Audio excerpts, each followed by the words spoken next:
अतिशय लाजिरवाणी गोष्ट आहे की या जिल्ह्याचं प्रशासन हे प्रस्थापित राजकारण्यांची गुलामी करण्यात मशगूल आहे।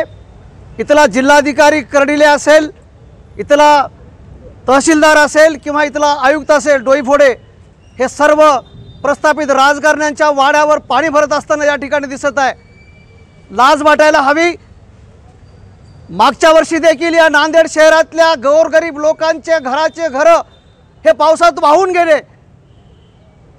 म्हणजे डोळ्यात पाणी येईल अशी परिस्थिती यावेळी देखील या ठिकाणी या पावसाने केली। शाळकरी लेकरांचे दप्तर आणि पुस्तकं वाहून गेले आणि या जिल्ह्याचा पालकमंत्री फक्त कठड्यावर येऊन पूरग्रस्ताची पाहणी केल्याचं नाटक करतो। अशोक चव्हाण पालकमंत्र्याच्या कानात सांगतो की मी 20 वर्षापासून या भागाची ही परिस्थिती बघतो। अशोक चव्हाण, तुम्हाला लाज वाटायला हवी। तुमच्या घरापासून किलोमीटरवर 1 किलोमीटर असणाऱ्या शहरामध्ये भागामध्ये मागच्या 20 वर्षापासून पाण्याचा त्रास आहे। मागच्या 20 वर्षापासून इथली घरं ही वाहून जात आहेत। मागच्या 20 वर्षापासून रोजमजूर करून जगणाऱ्या या लोकांच्या घरातले अन्नधान्य वाहून जात आहेत आणि वर तोंड करून पालकमंत्र्यांना सांगता की मी 20 वर्षापासून हे घर ही परिस्थिती बघतो। तुम्ही मंत्री राहिलेत, मुख्यमंत्री राहिले, तुमचा बाप या ठिकाणी सत्ता भोगून गेला। या लोकांचे 20 वर्षापासूनचे हाल तुम्हाला दूर करता आले नाहीत।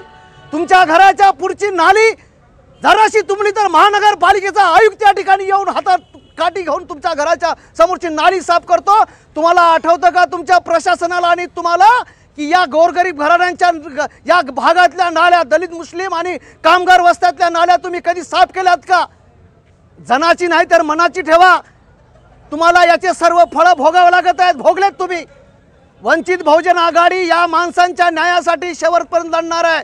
वंचितचे नेते आदरणीय बाळासाहेब आंबेडकरांच्या आदेशाने हे आंदोलन सुरू झालेलं आहे। आम्ही कोणी आयऱ्या गैरेला भिणार नाही। इथला राहुल कर्डिले असेल, इथला डोईफोडे असेल, इथला तहसीलदार असेल, इथला किरण आंबेकर असेल, तुम्ही इतर पक्षासारखं या पक्षाच्या कार्यकर्त्यांना समजू नका।